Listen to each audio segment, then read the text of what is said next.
Have you ever heard of the myth of Narcissus, the young man who fell in love with his own image? But what if I told you that his story holds a powerful warning about self-love? Not the healthy kind, but the excessive one. The kind that blinds us and traps us. The kind that can destroy everything around us. But what really happened to Narcissus? How can vanity and obsession with oneself lead to ruin?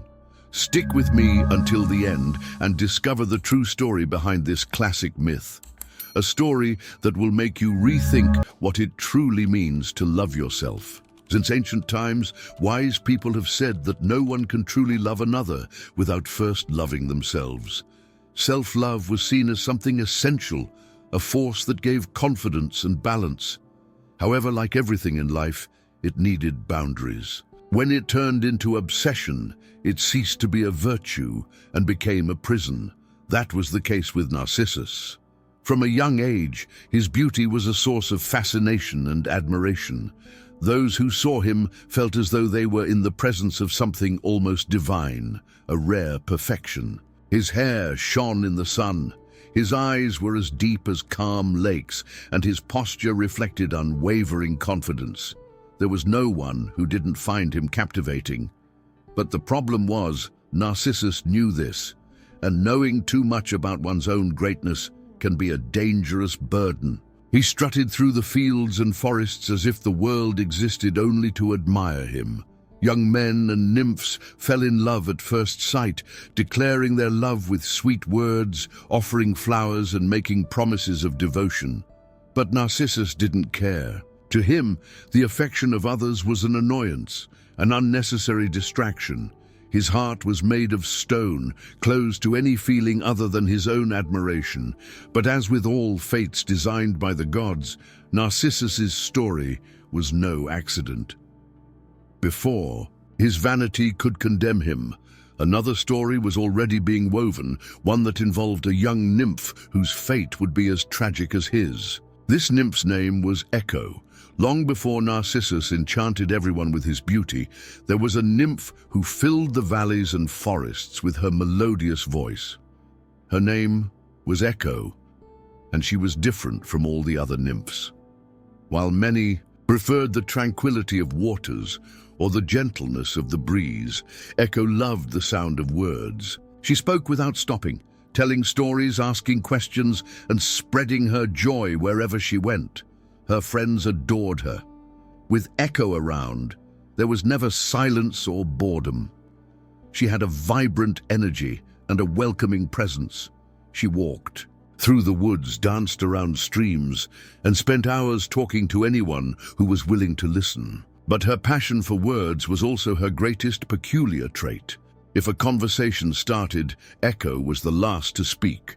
Not out of stubbornness or rudeness, but because of a natural impulse. She always had a response, a comment, a new story to add.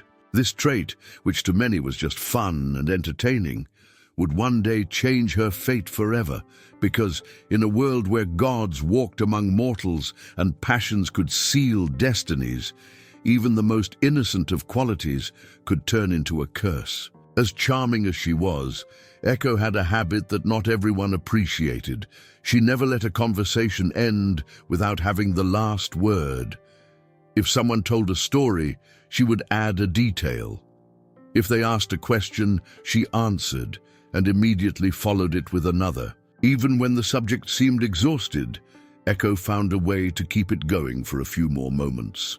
The other nymphs, although they liked her, sometimes found it tiring. Some smiled and let it go, others rolled their eyes in secret, but no one had the courage to reprimand her. After all, her enthusiasm was genuine, her joy contagious. Besides, her constant chatter made her great company, especially for those who preferred listening more than talking. But there was a bigger problem. In a world ruled by temperamental and vain gods, talking too much could be dangerous. And Echo, unknowingly, was about to cross paths with someone who had no patience for excessive words. That someone was Hera, the queen of the gods. In Olympus, everyone knew that Zeus, the king of the gods, had a great flaw. Fidelity was never his strong suit. He was constantly in search of new passions, falling for mortals and nymphs, often without caring about the consequences. His power and charm made it so that few could resist his advances. For many nymphs, being courted by the great Zeus was an honor, a privilege that made them feel special, even if just for a brief moment. His love affairs were so numerous that they became practically an open secret among the gods and the inhabitants of Earth. He would take on different forms to approach his suitors without being recognized, transforming into animals, gentle winds, or even drops of golden rain. He always found a way to get what he wanted. But Zeus was not a free god. He had a wife, Hera, who could no longer tolerate his infidelities. And no matter how hard he tried to hide his escapades, she knew his tricks all too well. Hera was tired of being deceived and was starting to suspect that once again her husband was after new conquests. What she didn't know yet was that soon she would cross paths with Echo, and this encounter would change the nymph's fate forever. Hera, the queen of the gods, had been betrayed countless times. Her pride wouldn't allow her to accept her husband's escapades in silence. Over the years, she had punished several of Zeus's lovers and even the illegitimate children he fathered. But no matter how hard she tried, her suspicions always returned like a shadow that never left her.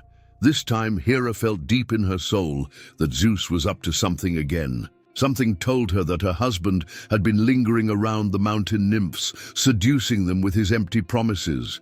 But she didn't just want to suspect, she wanted to be sure. Determined to catch him in the act, Hera devised a plan. Without informing anyone, she descended from Olympus and began to roam the forests and valleys, watching for any sign of his presence. Her sharp gaze scanned every corner, looking for traces, footprints, anything that could give away the whereabouts of the king of the gods. Little did she know that she was about to be deceived. And the one responsible for this would be Echo, the nymph who talked too much. Echo, as usual, wandered through the mountains, enjoying the beauty of nature and chatting endlessly with the other nymphs. It was then that, in the distance, she noticed something strange. Hera was approaching. Her gaze was sharp, her steps firm. The nymph knew right away what this meant. Zeus was nearby, and his wife had come to find him. The problem was, at that moment, several nymphs were with Zeus, enchanted by his seductive words. If Hera found them, the punishment could be terrible. Echo didn't hesitate. She needed to act quickly. Without thinking twice, she positioned herself in the goddess's path, and before she could go any further, began to speak. Hera, what an honor to see you here. What brings you to the mountains? Are you taking a stroll, looking for something? Oh, how beautiful the forests are at this time of year. Did you know that the streams here have such pure water that it reflects the sky like a mirror? And the flowers. I've never seen fields so colorful as those that bloom along these trails. While Echo spoke endlessly, the nymphs in the distance had time to flee. Zeus, on the other hand, disappeared into the wind, as he always did when things got complicated. However, Hera began to grow suspicious. Something felt off. She narrowed her eyes at Echo, who continued chattering, trying to distract her. But the goddess wasn't fooled, and when she finally realized what was happening, her fury knew no bounds. Hera, with her patience stretched to the limit, finally began to realize what Echo was trying to do. No matter how much the nymph tried to divert her attention with her endless words, the goddess of the gods felt something was wrong. She knew Zeus's tricks, and she knew he was trying to escape once again, hidden in the shadows of the mountains. Looking around, Hera saw nothing. There were no signs of Zeus, no nymphs in sight, and suddenly everything became clear. Echo had purposely distracted the goddess, keeping her busy with her incessant chatter while the nymphs fled far away. Hera's anger flared like a flame. She never liked being deceived, and this attempt at manipulation was the last straw. The goddess knew that to punish the nymph, she would have to act decisively, as she always did when she felt disrespected. She looked at Echo, her eyes blazing, with the intensity of a thunderstorm about to strike. "How dare you?" Hera growled, her voice heavy with unstoppable fury. "Use your tongue to deceive me, to divert me from what I knew was happening." With a swift, merciless gesture, Hera raised her hand, and Echo felt a wave of pain that nearly brought her to her knees. The goddess had not only discovered her trickery, but also punished her in a cruel and final way. Echo tried to speak, but her words vanished, as if trapped in her throat. She could no longer utter anything other than echoes, the last words she heard from someone. Hera, with a stern expression and anger still burning in her eyes, looked at Echo, who was desperately trying to speak in vain. Her words stuck, as if her tongue had been sealed by a spell. Hera's punishment wouldn't be a simple one. The goddess wanted something more cruel, something that the nymph could never escape from. "Now you will only be able to repeat the last words you hear," Hera said, her tone cold, almost imperceptible. "No more of your own words. No more answers, no more stories. You will be forced to be a hollow echo, a shadow of others' words." Echo tried to protest, but she couldn't. She looked at the goddess, her eyes full of pain and confusion, and instead of a response of her own, what came out of her mouth was only a reflection of the last word she had heard. Heard. It was all she could say, and she knew that from that moment on, her life would be irreparably changed. What had once been an admired quality, her ease of communication, her contagious energy, had now become her eternal curse. She, who had loved being the center of conversations, was now condemned to live in a resounding silence, never again able to express her true thoughts or feelings. She would only echo what was said to her, unable to give voice to her own heart. This transformation was like a deep blow to Echo's spirit. Her essence slowly faded, and she, who had once been a lively and talkative nymph, would become nothing more than a mere reflection, a shadow without her own voice. But the worst was yet to come. Echo's fate would intertwine with that of another being who would also tragically learn the weight of selfishness and vanity. That being was Narcissus.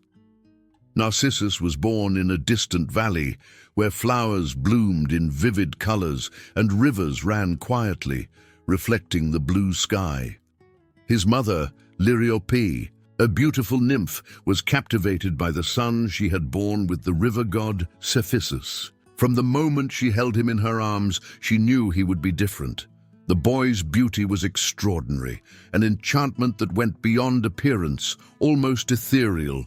His golden hair shimmered in the sun, his skin seemed carved by nature itself, and his eyes had the depth of the calmest waters. The other gods who saw him were fascinated, and even the animals and flowers seemed to applaud his presence, revering his natural grace. Liriope, enchanted by such perfection, realized that her son would be someone special. However, Narcissus's life, despite his beauty, was marked by a dark fate that Liriope didn't yet fully understand. Once, worried about her son's future, Liriope sought out Tiresias, the famous blind seer known for his wisdom and prophetic gifts. She wanted to know what the future held for Narcissus, fearing that his beauty could lead him down a dangerous path. When the seer looked at her with his blind eyes, his words were heavy, as though a shadow hovered over him. "Your son will have a long life full of glory, but..." Tiresias paused, as if absorbing the energy of destiny. "He will live a life of great deeds, but if he ever looks upon his own reflection, he will lose everything. He must never see his image, for love of himself will consume him." Liriope, troubled by the prophecy, left the seer, knowing that although Narcissus's life would be full of promises, it would also be marked by tragedy. She didn't fully understand what the prophecy meant, but a feeling of foreboding led her to make decisions that would alter the course of her son's life. Liriope wandered aimlessly through the forests, Tiresias's words echoing in her mind. If he sees his own reflection, the prophecy unsettled her, a sense of danger hanging in the air. What did the seer mean? What could be so fatal about Narcissus seeing himself? The doubt tormented Liriope, but she was a protective mother, and she couldn't let her son risk suffering a tragedy, so she decided to act cautiously. If what Tiresias had said was true, she needed to make sure Narcissus would never have the chance to see his own image. With this in mind, Liriope began to change the course of Narcissus's life. She had all mirrors and any object that reflected his image removed. She made him live in isolation, far from sources of water or shiny surfaces. She knew her son's vanity was immense and feared that, upon facing his own perfection, he would be consumed by it. Narcissus, still young, didn't understand his mother's actions. He didn't know about the prophecy and felt disturbed by the restrictions placed upon him. His friends, the other young people in the village, could look at their reflections in the river waters and in the mirrors of the houses. But he couldn't. Something in his mother made him feel that there was a big secret involved. He began to question why he was treated so differently. "Why can't I look at my face, Mother?" he asked once, with a hint of frustration in his voice. Liriope looked at him, her eyes reflecting fear and concern. But she didn't answer directly. Instead, she hugged him tightly, asking him for patience and trust. She loved him deeply, but she knew the greatest danger to him would be discovering what he didn't yet know, his own beauty. Liriope was not willing to take any chances. What she knew of the prophecy was clear. Narcissus must never see himself, and the only way to protect him from his fate was to keep him from any reflection. Her love for him was deep, and the fear of watching him lose everything because of a single glance consumed her. The solution was to keep him away from anything that could show his image, and she was determined to do so, no matter the cost. She arranged Narcissus's life in such a way that he would never have the chance to see his reflection. When he went out to play, his mother watched from a distance, ensuring he didn't approach lakes or rivers where the water might reflect his image. No polished surface or mirror could be within his reach, and to make sure he wouldn't grow curious, she constantly explained to him that his reflection was something he should never see, because something very bad could happen. Narcissus, at the time, was too young to fully understand, but the imposition of these rules made him uncomfortable. He felt as though he was being treated differently, almost as if he were a prisoner in his own life. As he grew older, Narcissus became even more beautiful, with an appearance that seemed almost defiant, like a work of art created by nature itself. The flowers seemed to open more around him, and even the wildest animals seemed drawn to his presence. However, what he felt most was a growing curiosity about what was being hidden from him. Why did his mother never let him look at his own face? What was so dangerous about it? But despite his growing frustration, he never questioned deeply. After all, his mother's words were accompanied by care and protection that made him feel safe, and that prevented him from rebelling. He didn't understand the secret that hovered over him, but unconsciously he respected the restrictions placed upon him. Yet fate, as always, had its own plans. And one day, without Liriope being able to predict it, Narcissus's life would take a turn he could never have imagined. As Narcissus grew, his beauty only became more striking. His gaze, his perfect features, and the magnetism he radiated made everyone around him feel drawn to him. It wasn't just the nymphs of the forest who admired him, but young people from all the nearby regions. He became the center of attention wherever he went, and hearts bent towards him inevitably.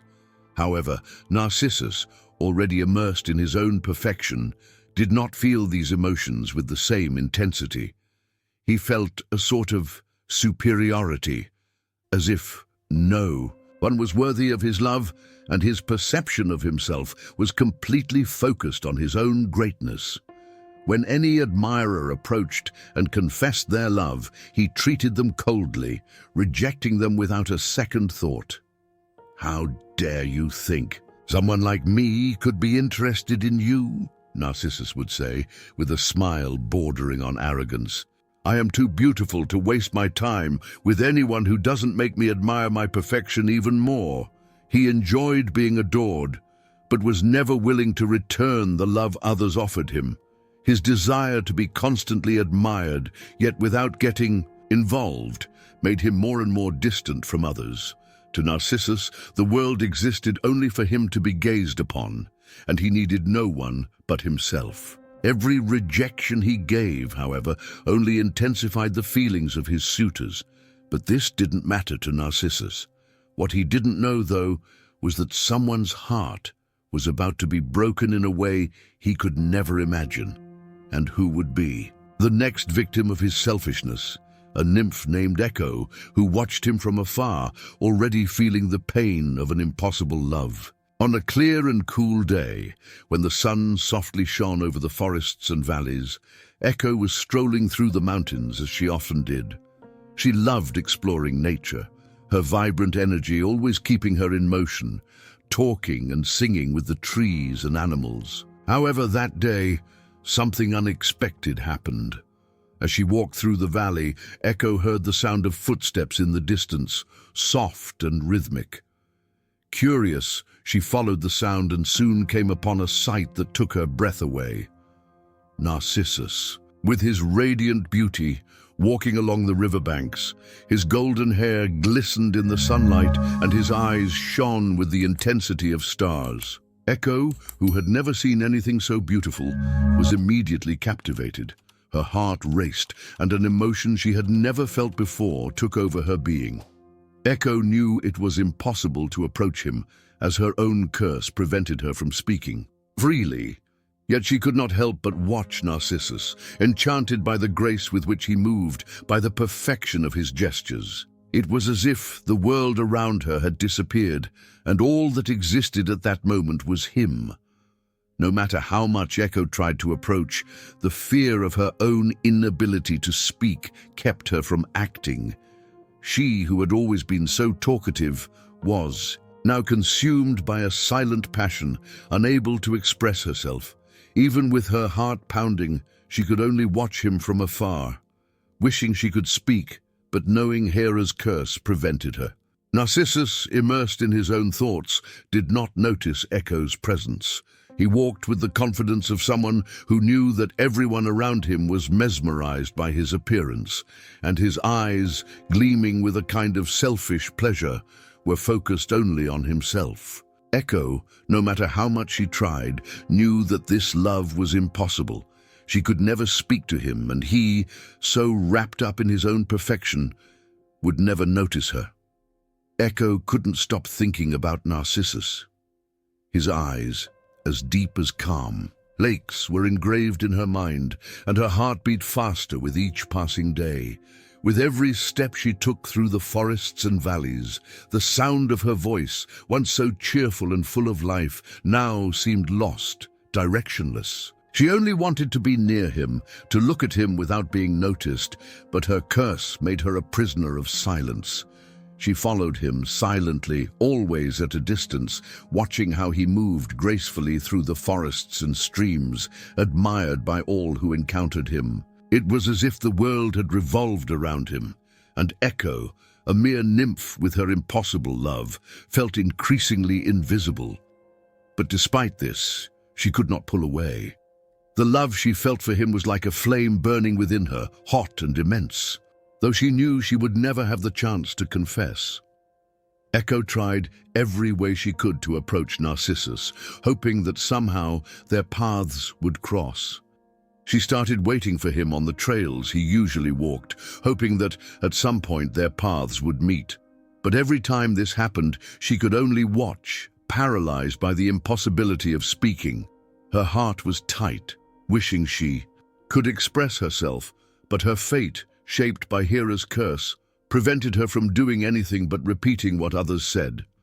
What Echo did not know was that, at some point, she would come face to face with Narcissus, and that encounter would change everything in a way she could never foresee. One morning, when the sky was clear and the trees whispered with the soft wind, Echo once again watched Narcissus from afar, waiting for the right moment to, perhaps, approach him and speak.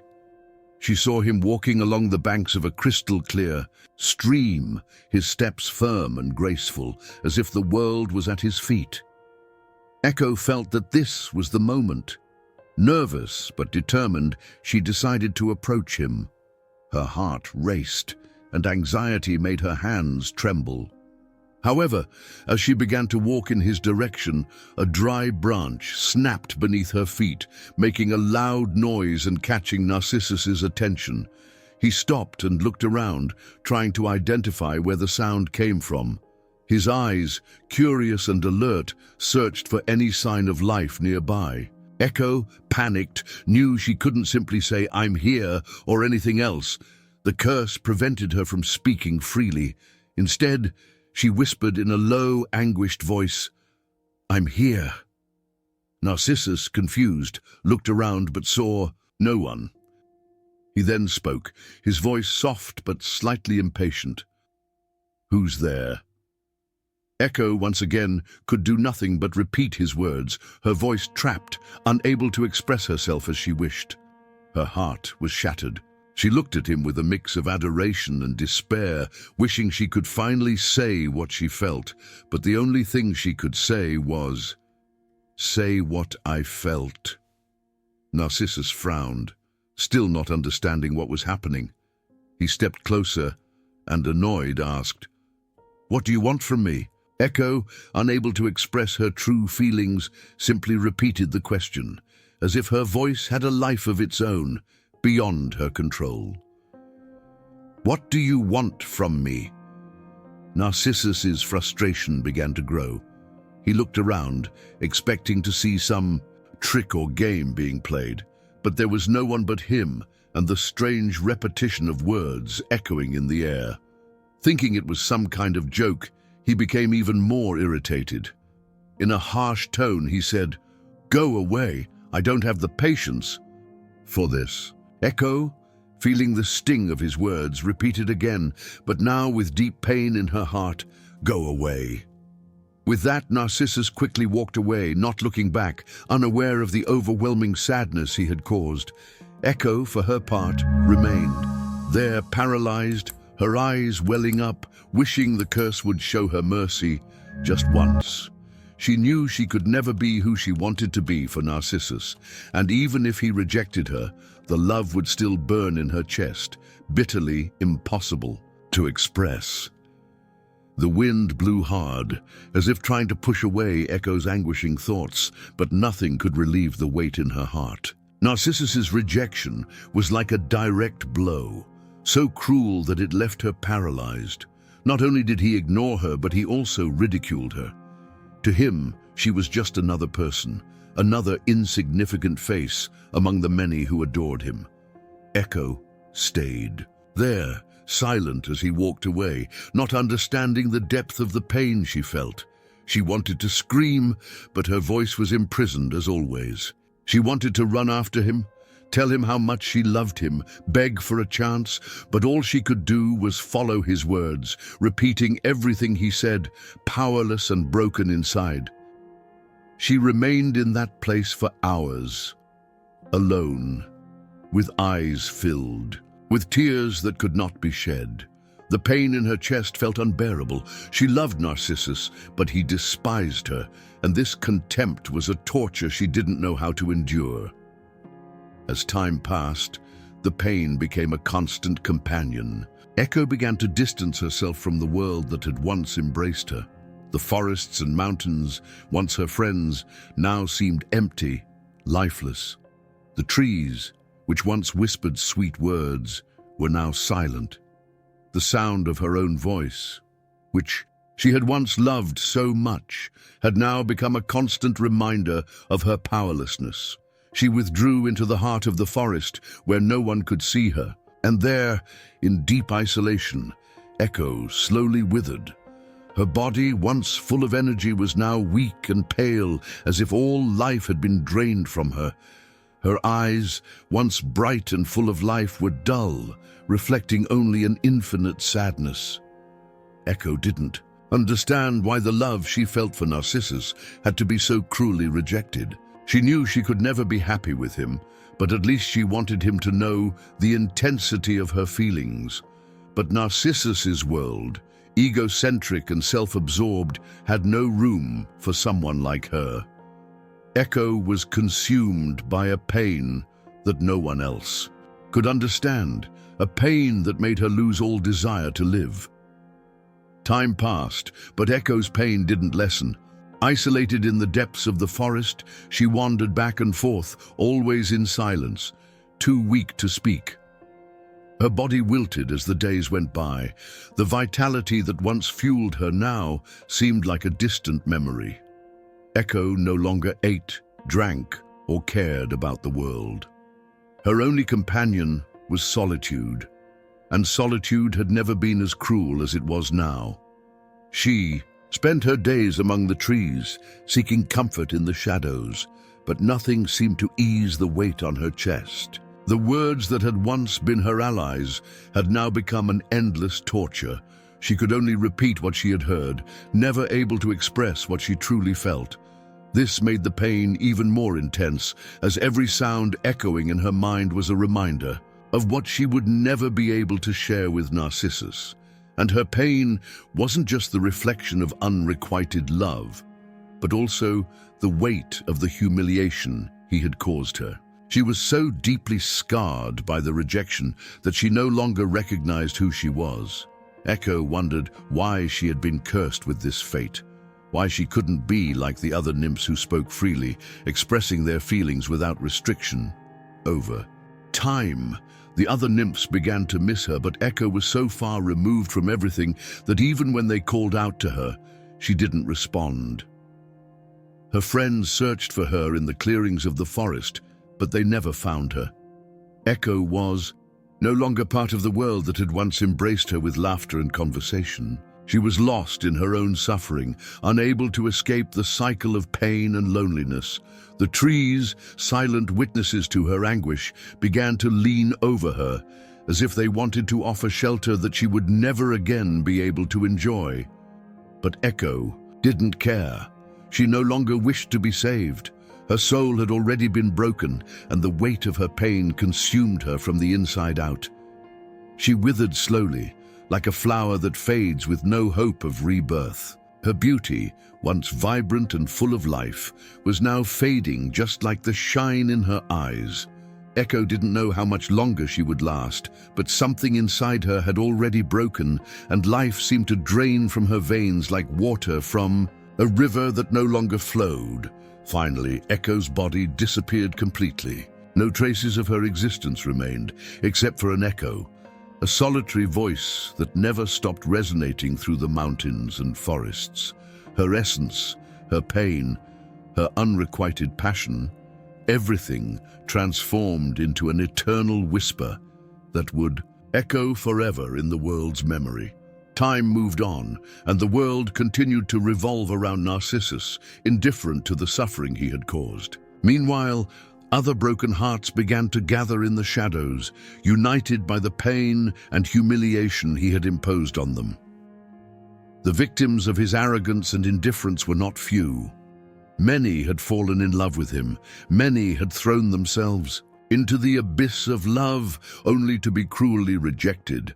Just like Echo, among those who suffered at Narcissus's hands, there were murmurs of revolt. One by one, these broken hearts rose up, calling for justice from the gods. The wounded souls, desperate for relief, reached a point where they could no longer bear the silence and pain. They wanted someone to pay for their wounds. They wanted Narcissus to experience, if only for a moment, the bitter loneliness they had felt. Those souls wandered through the mountains, through the valleys, and in their desperation, they began to gather in a chorus of voices. They cried out for justice, seeking a way to make Narcissus feel on his own skin what he had caused others. It was then that Nemesis, the goddess of vengeance, heard the laments of these wounded souls. She was a relentless goddess who brought retribution to those who gave in to pride and cruelty. Nemesis knew that for Narcissus, the world revolved only around himself. He was blind to the suffering he caused, blind to how his actions affected those who adored him, never reciprocating that love. With a subtle but authoritative smile, Nemesis decided that she would be the one to bring true justice to the arrogant Narcissus. She set a trap, something that would make the beautiful Narcissus experience, for the first time, the pain of an impossible love. Nemesis wanted him to feel Echo's loneliness, the pain of rejection. She knew that only then could he learn the lesson the gods had been trying to teach him for so long.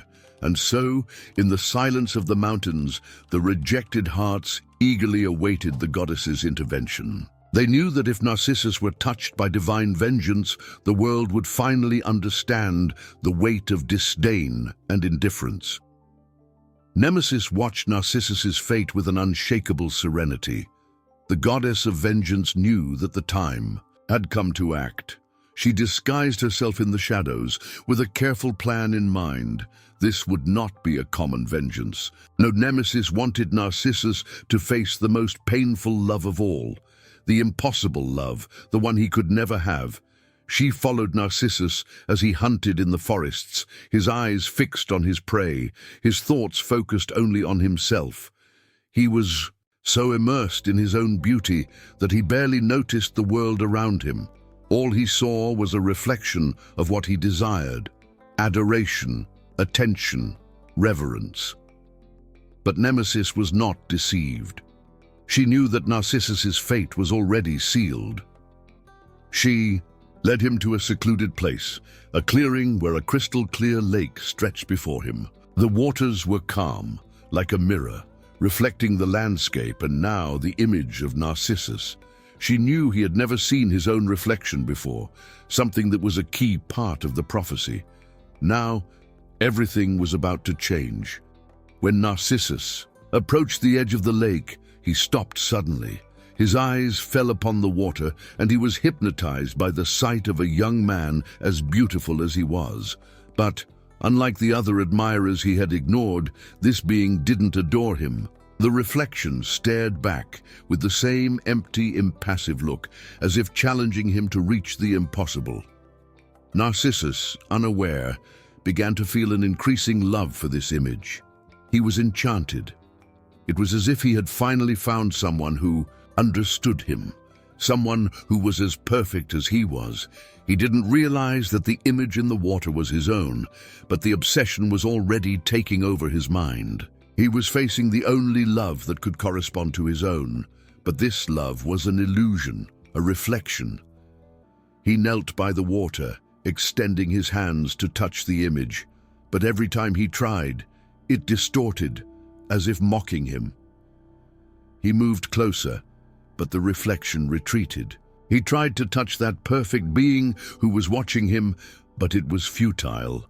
Narcissus couldn't understand. He wanted to touch the love of his life, but that love was beyond his reach. As he lost himself in his obsession, the reflection pulled him deeper and deeper into the lake. Narcissus didn't want to leave. He couldn't. He felt that his soul was bound to that image, and more the desire to reach it consumed him. He stayed there by the water's edge, gazing at the reflection and trying with all his being to touch it, to grasp it. Nemesis, from a distance, watched everything with a look of satisfaction. She knew that Narcissus was finally learning what suffering meant. He was being punished with the impossible love, the love he could never achieve. He could not love himself the way he loved others, and the lesson was clear. Obsession with oneself was his own prison. But Nemesis showed no mercy.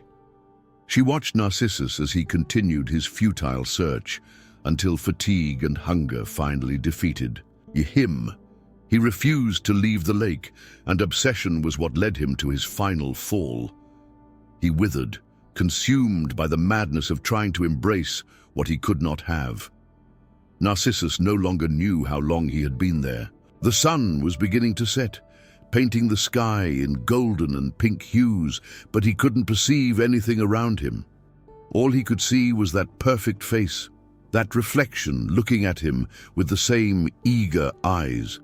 His trembling fingers desperately tried to touch the water's surface, but with every movement the image distorted and moved away as if mocking him. With each failed attempt, the desire inside Narcissus grew stronger. He wanted to feel, he wanted to love and be loved by the being who looked at him so deeply. He was convinced that if he could reach it, he would finally feel complete. He was in love, but in a way he had never experienced before, and unknowingly he was in love with his own image. An impossible, unreal love. Time dragged on. Narcissus no longer thought of anything other than that reflection. He was trapped there, at the edge of the lake, completely absorbed by what he saw in the water. Hours passed, but he did not move, his eyes fixed on the image that watched him with the same intensity. He felt as though he was losing something important with every second that the image moved farther from his hand, as if his life was slipping away along with the reflection that was escaping. Finally, exhausted and disoriented, Narcissus threw himself into the water. He wanted to enter that world, to touch that impossible love, to embrace the being he believed was the only one worthy of his affection. But when he dove, he found nothing but the coldness of the water and the distance of his reflection. He sank, powerless to fight against the current of his own obsession. His mind was consumed by the madness of desire, and his body surrendered to weakness. He was so fixated on his own image that he didn't realize how much he was sinking, how much he was distancing himself from the real world. Narcissus no longer knew how to return to the surface, how to detach himself from the vision that consumed him. He was drowning, not just in the water, but in the pain of a love he could never have. When the gods looked at the lake, it was too late. Narcissus had lost himself in his own reflection. He had succumbed to the insatiable desire to love himself, and with that had lost himself forever. The days dragged on mercilessly, and Narcissus, now completely consumed by his obsession, could no longer distinguish between reality and the reflection that had imprisoned him. He spent hours, entire days, by the lake's edge, unable to move, unable to give in to what his mind and body were crying for. He had become a shadow of himself, thinner every day, his eyes empty, but still fixed on the water.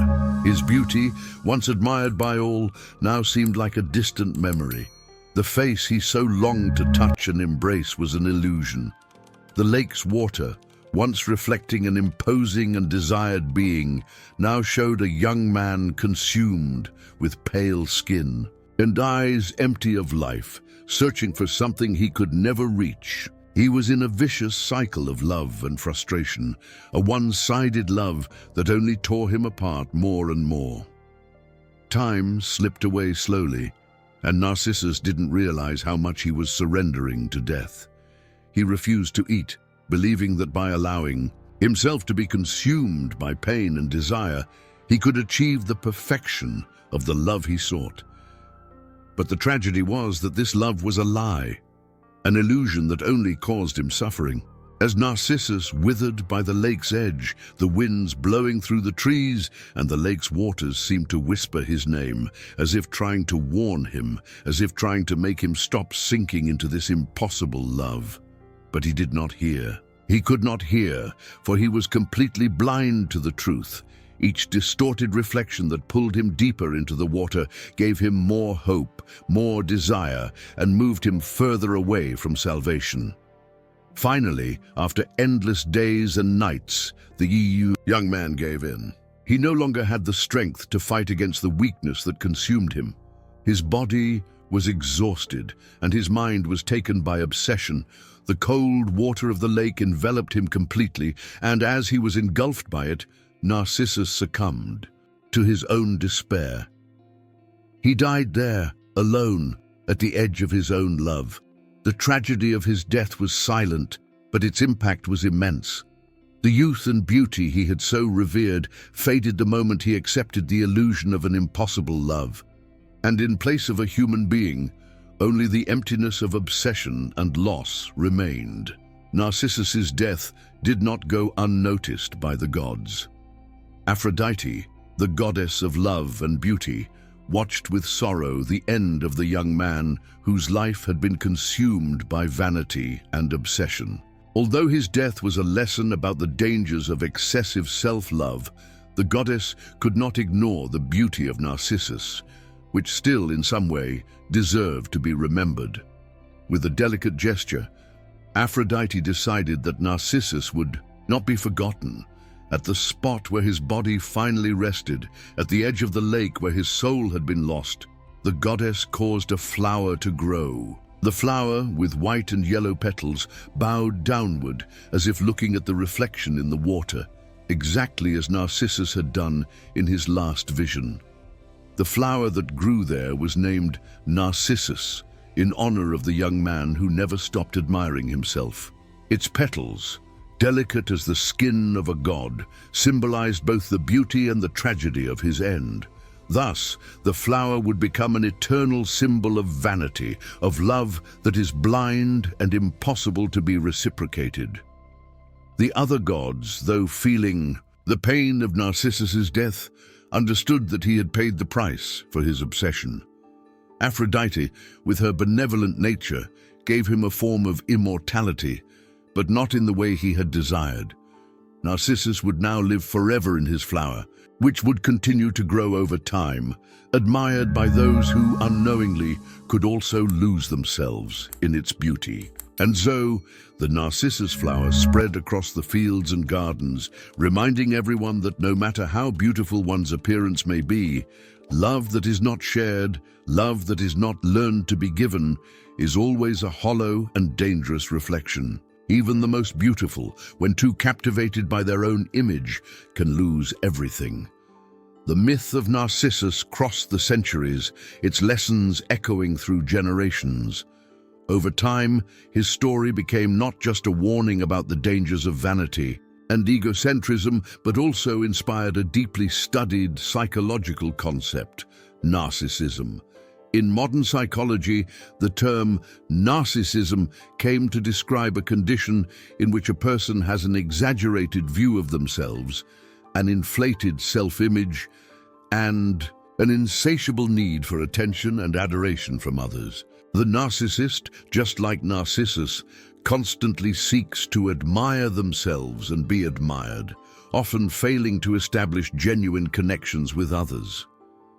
This behavior can lead to loneliness, lack of empathy, and suffering, as the individual is so focused on their own image that they fail to notice the needs and feelings of others. The myth of Narcissus serves as a timeless reminder that when the pursuit of self-love becomes obsessive and selfish, it ends up isolating the person from the real world. The reflection that initially seems beautiful and seductive becomes a prison, and as in the case of Narcissus, what seemed like a source of pleasure and satisfaction can actually be the cause of destruction. Thus, the name Narcissus became synonymous, not only with beauty and youth, but also with a warning about the excesses of self-admiration. His story is a reflection of how, when vanity surpasses the limits of health, it can turn what is admirable into something deeply lonely and desolate. And although the myth of Narcissus is just an ancient story, its legacy remains alive. The Narcissus flower, with its petals bent downward, continues to bloom, reminding everyone of the importance of finding a balance between loving oneself and loving others. A love that is not limited to appearance, but is based on connection, empathy, and understanding.